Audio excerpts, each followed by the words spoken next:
actually painful to see in a way. Too much, too low is this kind of automatic behavior. And so what they're looking for is this golden middle when somebody's grounded, present, and confident what to do. Because ultimately, many of you probably know, people invest in people, they don't necessarily invest in ideas, because ideas can change. And you can see that pretty much all over Silicon Valley. And so what happens is, we invest in people that we like, and we invest in people that are trustworthy. And those two elements are mostly conveyed through the body. And then, of course, what your idea is and all that stuff. But the very first impression we make is through our body. And so what I invite you to do is A, study the people that you find to be confident, study the best pitches, look at politicians, because they're actually pretty good. Just pay attention to the recent debate between Trump and Hillary Clinton, and who came out as crazy and kind of bullying, and who came out as fairly confident. And stop playing with your money, because this is really our tool of, in a way, it's a tool of work. That's we kind of forget that we are the bodies, not only have them. And then finally, and I have to wrap up, is the others. And we are ultimately social animals, and social animal is my field of study. I do believe that, yes, we are individuals, but there are extremely powerful forces that work from the outside that shape us. And those forces are the human beings. And I recently gave a talk, and actually Simon was there. I did the closing thing for, I guess, Ropas at TechCrunch.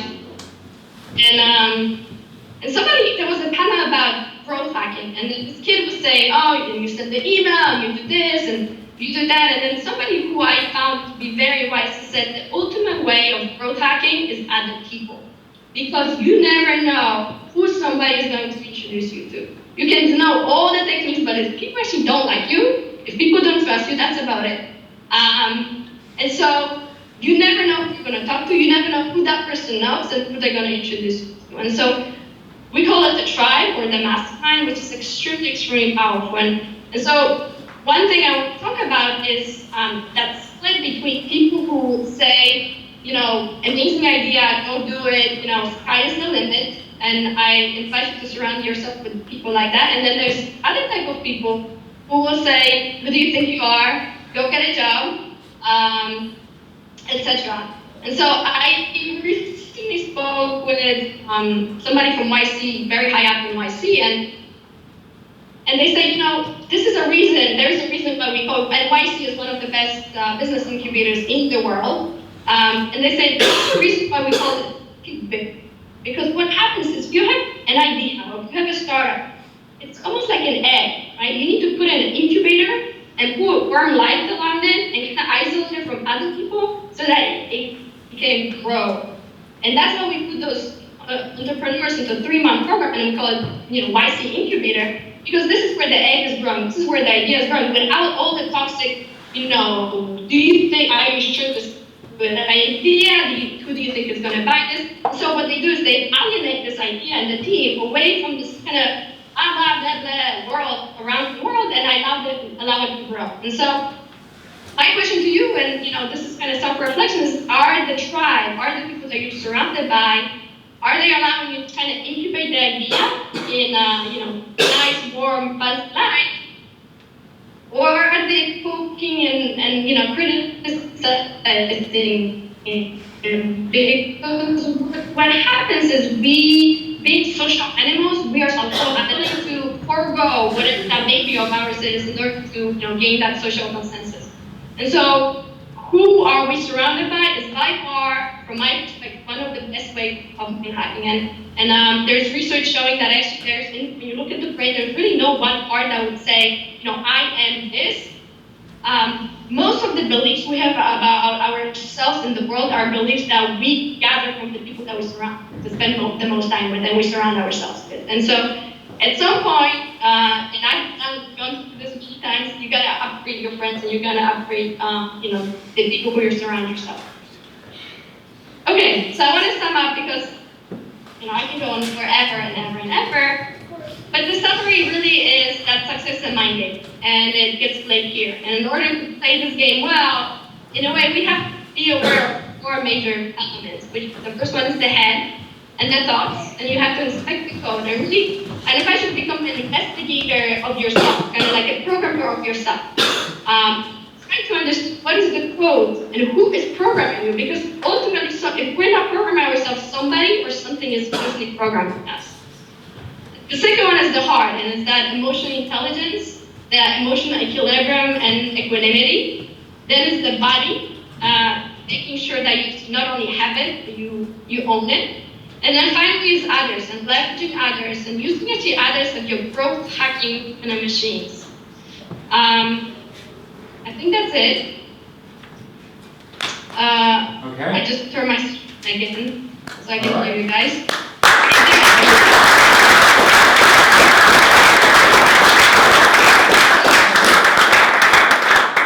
Thank you so much. Can you hear me? Can you hear me? You can? Excellent. Yes, all right, we're gonna take a break, and then we're gonna move over to the panel. But thank you so much. And yeah, that worked pretty well, actually. We got a little bit of packet loss here and there, but on the whole, yeah, it was a good connection. So thank you so much. Really appreciate it. My pleasure. Okay. Say goodbye. Bye-bye. Yeah. Great. Thank you. Okay, guys, we're going to take a little break. And then we will get cracking with our expert panel. So what I'd like to do is I'd actually like to, we're going to have 4 seats up here, but I'd actually quite like to mix it up a little bit and do a little bit of a fireside chat with Jonathan Marshall from, well, you are a serial entrepreneur with a lot of varied experience from the BBC all the way through to Arkiva, which is highly relevant with regards to connectivity, and we can talk about that. And you are also an active investor, par equity. How would you describe par equity real quick? So briefly, it's a kind of mini crowdsource. We're a syndicate of over 100 people in a network, and it means that you can then not just access the capital, but also access individuals. Is it like an angel network? Yes, it's a syndicate of angels, and usually you will take one of the investors on as a non-executive. Perfect. So you'll end up getting that angel. Hold that thought. Right. We'll talk about that more. So guys, take a quick 5-minute break. Grab a chilled drink, beer, I think got cider, I'm not sure, some soft drinks, and then we'll reconvene. So, Ben, Jonathan, Gary, 4 seats. We'll do like 5-10 minutes, and we'll just do like an open forum panel style.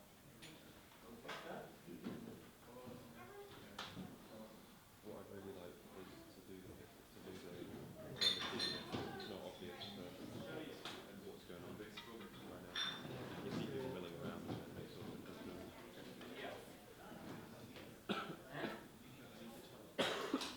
So what we're going to do is I need to sit next to so I'll be at the end. a number of things that happen Ben, we need one more. Ben,